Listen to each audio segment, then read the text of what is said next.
केंद्रीय जांच एजेंसियों के डर से विपक्ष थर-थर कांप रहा है। विपक्षी नेताओं को आए दिन अपनी गिरफ्तारी का डर सता रहा है। पिछली सरकार के दौरान विपक्षी दलों ने भ्रष्टाचार का ऐसा नंगानाच किया था जिसका खुलासा ईडी से लेकर सीबीआई आए दिन कर रही है। महाराष्ट्र से लेकर दिल्ली तक तहलका मचा हुआ है। हालात ऐसे हैं कि अब गांधी परिवार भी ईडी के शिकंजे में फंसा है। लिहाजा विपक्षी दलों ने गिरफ्तारी से बचने के लिए सुप्रीम कोर्ट का रुख किया, लेकिन वहां से भी विपक्ष को करारा झटका लगा।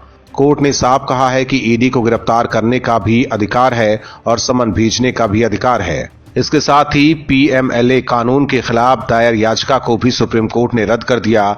दरअसल विपक्ष ने याचिका दायर कर पीएमएलए के कई प्रावधानों को कानून और संविधान के खिलाफ बताया था। वहीं सुप्रीम कोर्ट ने उनकी दायर याचिका को रद्द करते हुए कानून को सही बताया। कोर्ट ने कहा कि मनी लॉन्ड्रिंग एक स्वतंत्र अपराध है, उसे मूल अपराध के साथ जोड़कर ही देखने की दलील खारिज की जा रही है। कोर्ट ने यह भी कहा कि सेक्शन 5 में आरोपी के अधिकार भी संतुलित किए गए हैं। ऐसा नहीं कि सिर्फ जांच अधिकारी को ही पूरी शक्ति दे दी गई है। दरअसल दायर याचिका में पीएमएलए के कई प्रावधान कानून के खिलाफ बताए गए थे। दलीलों में इस्तेमाल गलत तरीके से किए जाने की बात की थी। दलीलों में यह भी कहा गया था कि गलत तरीके से पैसा कमाने का मुख्य अपराध साबित नहीं होने पर भी पैसे को इधर उधर भेजने के आरोप में पीएमएलए का मुकदमा चलता रहता है। इसके अलावा यह भी कहा गया कि इसका इस्तेमाल गलत तरीके से किया जाता है। साथ ही ये भी कहा गया था कि कानून में अधिकारियों को मनमाने अधिकार दिए गए हैं। वहीं सरकार की तरफ से पक्ष रखने वाले ने साफ कहा कि कार्रवाई से बचने के लिए इस तरह की याचिकाएं दायर की जा रही हैं।